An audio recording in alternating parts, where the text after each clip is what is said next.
En avril 2008, Larissa est morte d'un cancer des ovaires fulgurant après 6 mois d'hospitalisation à Villejuif. Elle avait tout juste 19 ans. Elle avait une acide, elle avait un petit peu d'eau dans le péritoine, et qui a cherché à sortir. Il y a eu effraction et un liquide gléro, sanguinolent, a coulé le long de l'abdomen.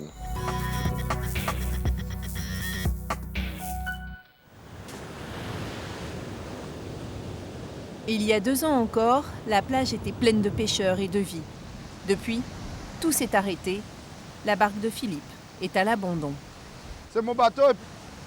Oh, mais 2 ans au soleil, ça s'abîme vite. Hein? Les cocotiers qui ont tombé là-dessus. Désormais, Philippe est comme son bateau, cloué à quai. Depuis que la pêche à la Seine, une méthode de pêche au filet traditionnelle en Martinique, a été interdite. Ah, ça me fait de la peine de voir ça. Hein? Une époque bénie, où Philippe vendait des tonnes de poissons. Ah, le poisson de Seine, ça allait vite sur le marché. Ah, quelquefois, on n'arrive même pas à aller dans le marché avec. Parce que c'était vraiment très demandé. Et quel type de poisson vous pêchiez? Ah, la tassar bonique 40 et poisson lune.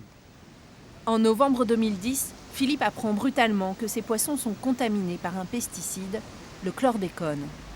Je me réveille un matin, j'ai entendu que cette marée interdite de saigner. À la radio. Je dis, mais non, comment ça? Nous, les intéressés, on n'est pas au courant. Et comment la presse nous avertit? On nous a dit que la mer chlordéconée, le poisson chlordéconé. Pendant des années, sans le savoir, Philippe a pêché, mangé et vendu du poisson empoisonné par ce pesticide. Depuis la fermeture de la pêche, il survit grâce à la solidarité familiale. Quand la pêche à la Seine a été interdite à Sainte-Marie, toute l'économie s'est effondrée. Tout le monde ici vivait de cette pêche.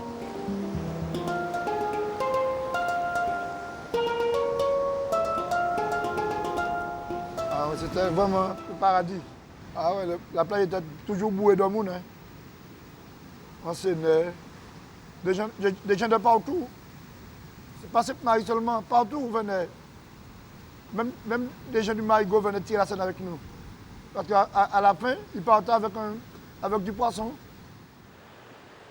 Pour comprendre comment les seineurs de Sainte-Marie ont été submergés par le chlordécone, il faut remonter à l'origine du problème, dans les champs de bananes.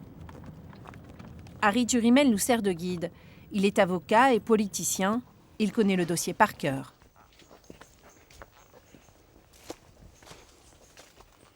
Mais nous sommes à Matouba, nous sommes au cœur de la Guadeloupe, au cœur de notre richesse, la banane. Mais à cause de cette banane, mal exploitée, eh bien, on nous a empoisonnés pour 100 ans. Des scientifiques parlent même de 700 ans. Ce poison, c'est le chlordécone, un pesticide connu dès 1976 pour sa toxicité. On sait que c'est un produit dangereux parce qu'en 1976, la société mère a explosé. Cette société était basée en Virginie, aux États-Unis. Et quand elle a explosé, c'est après sa fermeture qu'on a relevé sur la santé des ouvriers des séquelles qu'avaient laissées des maladies professionnelles qui avaient été provoquées par l'utilisation du chlordécone. Et les États-Unis prennent la décision de bannir ce produit chez eux. Et qu'est-ce qu'on fait, nous ? Et nous, on dit attention, c'est pas bon pour les Américains, c'est peut-être bon pour nous, pour les Antillais. Dès 1979, le chlordécone figure sur la liste des cancérigènes potentiels. Mais son autorisation persiste, car ce pesticide est une arme absolue, la seule capable d'exterminer le charançon, un insecte qui pullule dans les années 70 aux Antilles et menace les récoltes de bananes. Il sera épandu pendant 20 ans. En quelque sorte, on a donné un feu vert à l'empoisonnement, alors qu'on savait déjà la toxicité du chlordécone. Il faudra attendre 1993 pour que l'État interdise définitivement son usage et près de 10 ans encore pour découvrir que les aliments sont contaminés par le chlordécone. Et il a fallu attendre qu'en 2002, que le poison arrive en métropole pour qu'on dise attention, poison il y a.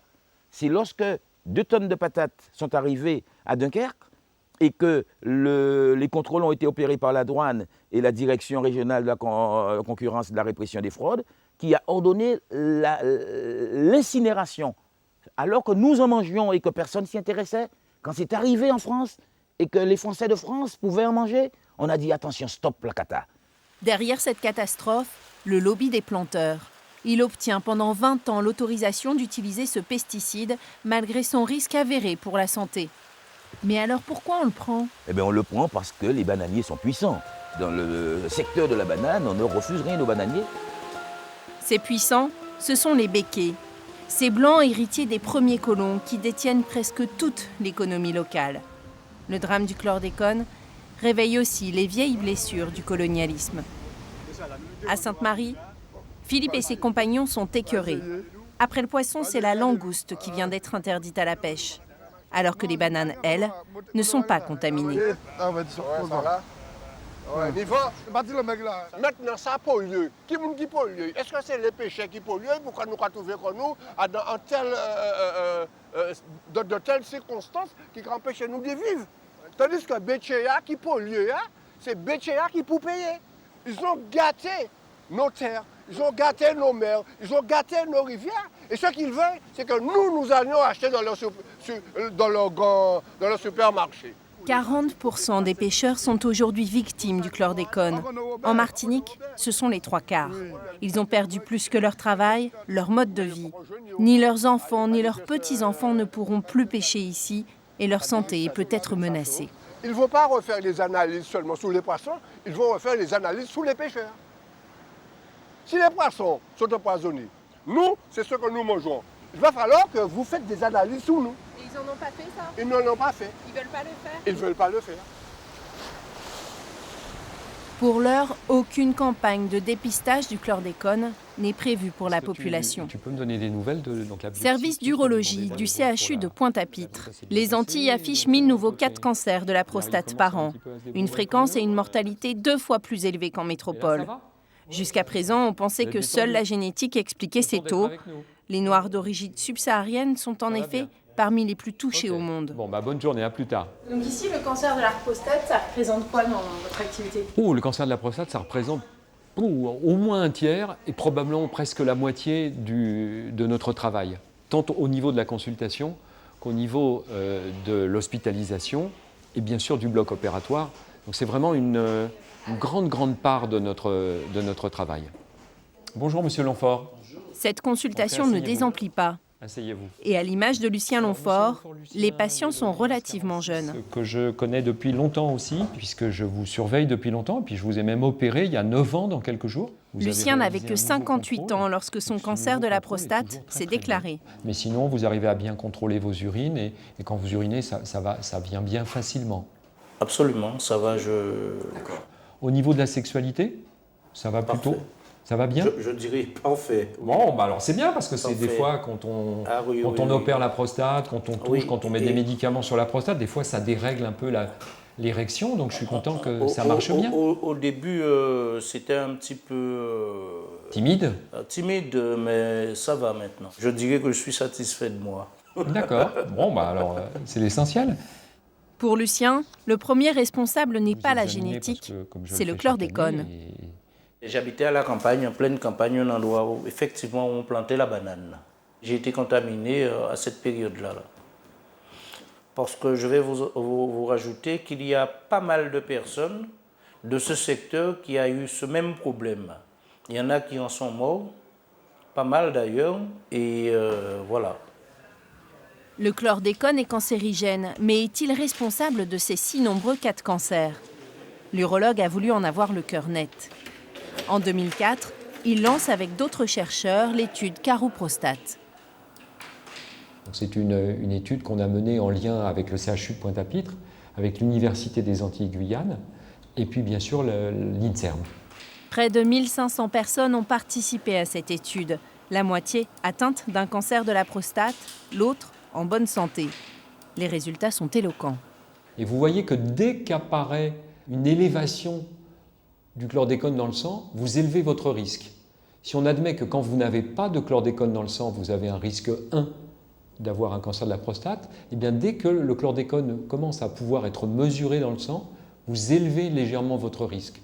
Et avec seulement 1 microgramme de chlordécone par litre de sang, ce risque est multiplié par 2. Et ça commence à être quelque chose de très significatif, de passer d'un risque 1 à un risque 2 de voir survenir quelque chose. C'est un événement très important. Il va favoriser la croissance d'une tumeur ou l'apparition d'une tumeur, mais c'est plus justement en modifiant sans doute la balance hormonale entre les effets des estrogènes et les effets des androgènes qu'il peut influencer ce cancer hormonodépendant et le voir apparaître plus fréquemment ou le voir peut-être être plus agressif.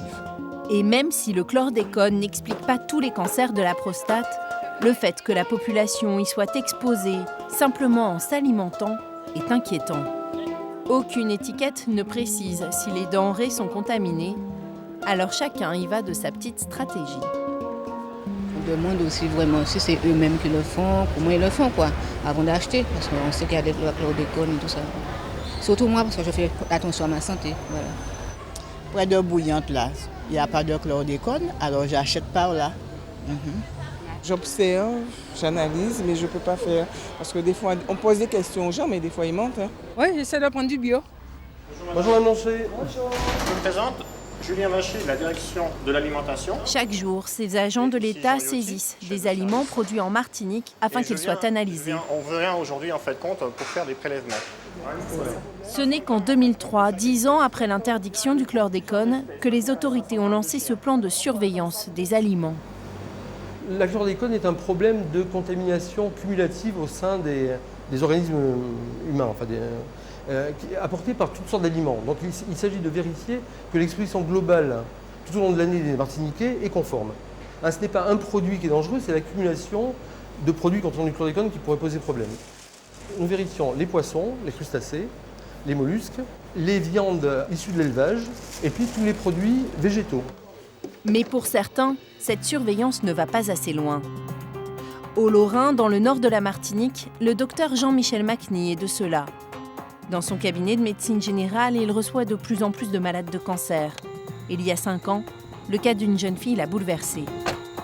Après une journée de consultation bien remplie, il nous emmène chez sa mère. C'était un petit peu pour discuter sur un petit peu ta fille. Justement, j'étais dans les photos là tout à l'heure, je regardais un petit peu. C'est vrai que c'est pas évident. En avril 2008, Larissa est morte d'un cancer des ovaires fulgurant après 6 mois d'hospitalisation à Villejuif. Elle avait tout juste 19 ans. Elle avait une acide, c'est-à-dire un petit peu d'eau dans le péritoine, et qui a cherché à sortir. Il y a eu effraction et un liquide glaireux, sanguinolent, coulé le long de l'abdomen, qui témoigne de l'agressivité de ce cancer de l'ovaire. Même à Villejuif, ils ont énormément posé la question qu'est-ce qu'elle mangeait, et même elle est morte, toujours elle était végétalienne. Larissa était végétalienne. Elle se nourrissait essentiellement des fruits et légumes cultivés sur la parcelle familiale, une parcelle empoisonnée qui a aussi contaminé le bétail de la famille. Les analyses le prouvent. Chaque fois que mon père emmène un bœuf à l'abattoir, on lui dit que bon, il y a trop de chlordécone. Alors ça prouve que la terre est déjà vraiment contaminée. On n'a pas la certitude, mais une forte présomption que ce soit le chlordécone qui soit responsable de sa pathologie. Personne n'a fait d'analyse de sang sur elle. C'est un sujet, ça ne se pratique pas ici. Donc nous voudrions avoir cette accréditation pour doser le chlordécone dans les matrices humaines. Près de 10% des Martiniquais consomment encore quotidiennement des produits contaminés. Des produits qui échappent à tout contrôle et menacent leur santé. L'atrazine, le PCB. Julie Gresser travaille pour l'Observatoire de l'eau, en Martinique. Donc là, on est sur la rivière de la Lézarde, qui est une des plus grandes rivières de Martinique. Et donc en fait, vous pouvez voir qu'on a un bassin versant agricole type bananeraie. Donc tout ce qui part de la bananeraie arrive directement à la rivière, puisqu'on est vraiment en bordure. Dans sa tenue bien étanche, elle s'enfonce régulièrement dans les cours d'eau de l'île afin de mesurer leur teneur en chlordécone. On réalise ces prélèvements actuellement à peu près tous les mois ou tous les 2 mois selon les stations sur 30 points en Martinique. C'est seulement en 2007, 8 ans après la révélation de cette pollution, que l'État a décidé de suivre ce pesticide à la trace. Dans cette rivière, Julie enregistre une moyenne de 0,8 microgrammes par litre, un taux 8 fois supérieur à la norme fixée pour l'eau potable et qui n'est pas près de baisser. C'est un produit qui a une très forte rémanence, qui reste longtemps dans les sols en fait. Et du coup, aujourd'hui, tout le stock est dans les sols et c'est ensuite juste par ruissellement que ça vient à la rivière. Et finalement, ce qu'on retrouve dans l'eau, c'est très peu comparé à ce qui reste encore dans les sols. Certains chercheurs ont estimé que ça prendrait plus de 7 siècles avant que ça disparaisse complètement des sols, que ça soit dégradé. 20 ans d'épandage, 700 ans de pollution. Aux Antilles, ce sont 25 générations qui vont devoir faire face au chlordécone. Donc au niveau de la Martinique, on a fait une étude assez poussée entre 2008 et 2012. On a regardé la contamination sur plus de 100 points. Et donc en fait, on se rend compte que la plus forte contamination se situe dans le nord Atlantique. On a aussi une forte contamination sur le bassin versant de la Lézarde au centre et une contamination plus faible sur la partie sud. Donc finalement, là sur cette carte, c'est ce qui est bleu et non contaminé, donc ça se limite à la côte Caraïbe. Au total, 65% des cours d'eau analysés en Martinique et en Guadeloupe sont pollués au chlordécone, dont près de la moitié très fortement. Cette eau polluée, c'est justement ce qui a provoqué la ruine de Jocelyn Louise. Écoutez, moi j'appelle ça des vestiges de ma ferme aquacole. Aujourd'hui, tout est à l'abandon. En 1980, il s'installe ici pour réaliser son rêve, devenir le premier aquaculteur de Martinique. Il capte l'eau de la rivière et lance sa production d'écrevisses. Eh bien, c'est le premier bassin que j'ai construit. Je suis là. En 2007, des analyses officielles révèlent que l'eau de ces 12 bassins est contaminée, tout comme ces écrevisses. Un arrêté préfectoral lui en interdit la vente. Adieu les projets, les 200 000 € de chiffre d'affaires. Pour toute consolation, l'État lui verse 10 000 € d'indemnité. Quand on vous donne une indemnisation au bout de 4 ans et demi de 10 000 €, mais qu'est-ce que vous faites avec ça? Quand vous recevez l'indemnisation, vous remboursez tous les gens qui vous ont dépanné chaque jour. Parce qu'il faut bien comprendre. Quand on vous dit du jour au lendemain, arrêtez votre production, vous n'avez pas été prévenu. Vous n'avez plus rien. À 60 ans, Jocelyn se contente désormais de petits coups, comme il dit, pour survivre. Alors pour l'instant, je plante de petites quantités. Ça, c'est des piments végétariens que j'ai plantés donc, il y a à peu près une quinzaine de jours. La vente de quelques légumes et de quelques poules lui permet tout juste de dégager 400 à 500 € chaque mois. Pas de quoi aller en justice pour obtenir réparation. Il aurait fallu aussi que nous, aquaculteurs, on soit réunis et unis. Ce qui n'est pas le cas, il faut bien le reconnaître. À 200 km de là, en Guadeloupe, nous retrouvons l'avocat, Harry Durimel. Ses victimes coincées, au pied du mur, il les connaît bien. Mais très rares sont celles qui ont décidé de se battre avec lui en justice. Voilà, on a déposé la plainte le 9 juin 2006. On déposait plainte contre X pour mise en danger de la vie d'autrui et administration de substances nuisibles. 7 ans de lutte pour qu'un jour, l'État indemnise les victimes. Il faudrait que la Guadeloupe obtienne réparation. Et que la Guadeloupe obtienne réparation, c'est un véritable plan Marshall qu'il faut pour substituer au territoire pollué d'autres espaces, d'autres méthodes qui permettent de passer outre cette pollution. Qu'on puisse décider que dans ces endroits pollués, on va faire des fleurs à exporter, par exemple, ou qu'on décide qu'on va faire des plantations hors sol. Mais on ne sent pas une réponse à cette catastrophe. Il y a une grosse perte, mais il n'y a rien pour se rattraper de ces pertes provoquées. Cette réparation, Jocelyn l'attend désespérément depuis 5 ans. Il rêve de pouvoir développer une véritable activité maraîchère et de gagner sa vie à nouveau. La justice serait qu'on nous indemnise parce qu'on n'est absolument pas responsable de cette affaire. Bon, d'abord, ensuite qu'on nous fasse effectivement des prêts à taux zéro, c'est ça qui serait l'idéal. Pour démarrer mon projet, c'est pas des sommes astronomiques, hein, c'est quoi, 40 000 € environ, 50 000 peut-être. Donc, quand sur des petites sommes comme ça, on ne vous aide pas, vous ne comprenez pas.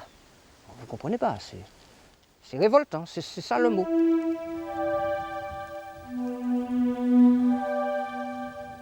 On ne peut peut espérer qu'une chose, c'est qu'un jour, il y a un éveil, qu'un ministre de la Santé s'y intéresse, comme pour le sang contaminé, qu'on ait quelqu'un qui soit pris d'une crise d'éthique et qui se dise quand même, on ne peut pas leur faire ça. J'ai peur de penser que c'est parce que nous sommes loin et que la France n'a pas en tête tous les jours notre existence. Nous regardons les informations, on parle des chiens écrasés dans la Drôme, ou on parle d'une fillette enlevée. Les mêmes jours en Guadeloupe, il y a des crimes odieux et on n'en parle jamais. On n'a pas le sentiment, en écoutant les informations, que nous faisons partie de la communauté nationale, parce que si on en faisait partie, je crois que la problématique du chlordécone serait vraiment dans l'esprit des Français au quotidien. Ça se passe en silence, parce que nous sommes des Français de loin. Un combat qui commence à payer. Depuis cet entretien, la juge d'instruction qui a repris le dossier vient d'ordonner une expertise afin d'éclairer la justice sur les effets du chlordécone et de dégager les éventuelles responsabilités.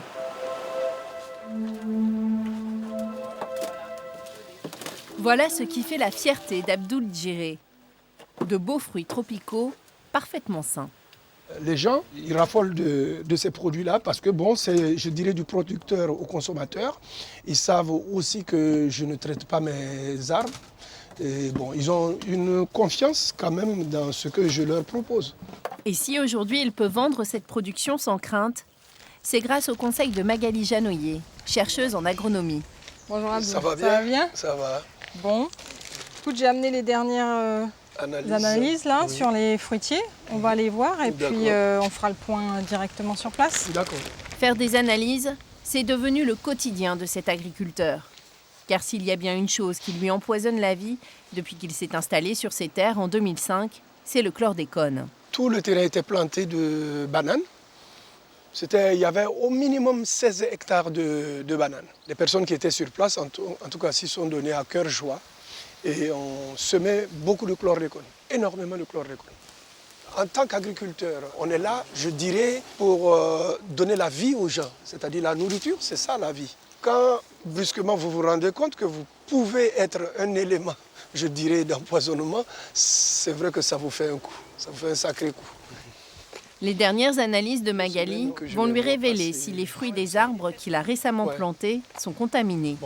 Effectivement, tu vois, sur prunes de cythère qui ont été prélevées ici, et ben, tu vois, c'est non détecté. Et pareil, sur goyave, donc ça confirme bien que tu peux cultiver les fruitiers sur tes parcelles, il n'y a aucun souci. Ouais, ça me soulage parce que c'est pas évident. Surprenant, alors que les terres d'Abdoul sont totalement contaminées par le pesticide. La molécule, elle est très fortement fixée dans le sol, hein, du fait des propriétés des sols tropicaux volcaniques, mais aussi parce qu'elle a une très forte affinité pour les organes fibreux, les racines en particulier, les tiges et les troncs. Et donc elle va migrer très lentement au sein de la plante. Une évolution si lente qu'au bout de leurs branches, les fruits sont hors d'atteinte. Depuis 2005, presque tous les sols de son exploitation ont été analysés. Cette parcelle-là, j'aimerais pouvoir faire quelque chose là-dessus. Attention. Hein. Reste cette parcelle en friche, où Abdoul aimerait cultiver des légumes racines, comme l'igname et la patate douce. Des légumes très prisés aux Antilles, mais qui stockent rapidement le chlordécone. Il leur faut donc une terre non polluée.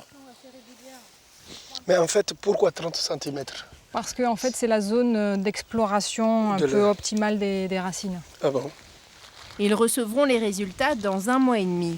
Et à partir de là, Abdoul pourra décider ce qu'il plante sur ce terrain. Comme c'était une ancienne bananeraie, il y a quand même de fortes chances que ce soit pollué. Donc j'ai peur que pour les racines et tubercules, ce soit toujours pas possible, quoi. Et là, l'alternative, ça serait peut-être de pouvoir utiliser des bacs. Et du coup, ça serait pas en plein champ, ça serait plutôt en style hors sol. Ce qui est un changement un peu de pratique. Culturel. Ouais, culturel.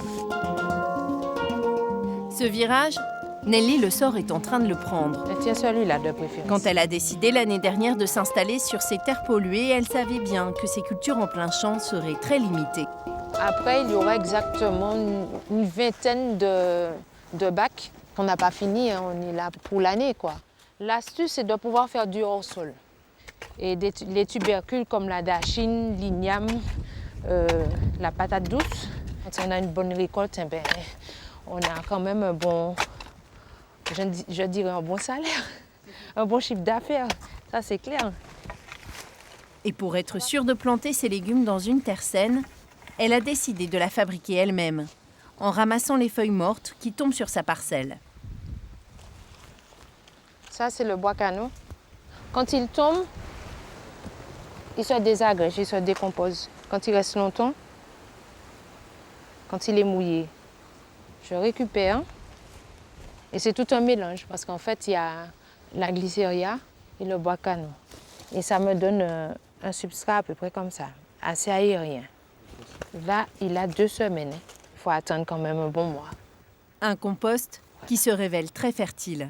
Quand j'ai fait l'expérience sur un petit pot, j'ai mis la graine et en l'espace d'1 jour, le soir, je retrouve un petit germe. Le lendemain, je vois que ça tige. Je me suis dit, ah ben génial, on y va, banco. Elle est fière d'avoir trouvé à son petit niveau une solution pour son île.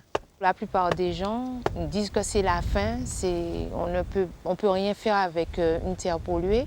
Moi, je dis que non, il faut quand même se relever, avoir les poings vraiment pas fermés mais ouverts pour pouvoir travailler ce sol et puis l'améliorer. Par contre, celui-là, il faut pousser. Hein? Moi-même, je mange mes propres produits. Et quand je le mange à grande bouchée. Le sourire de Nelly, la volonté d'Abdoul, voilà qui donne enfin un peu d'espoir. À eux deux, ils ne sauveront pas les Antilles, mais ils prouvent que des solutions existent.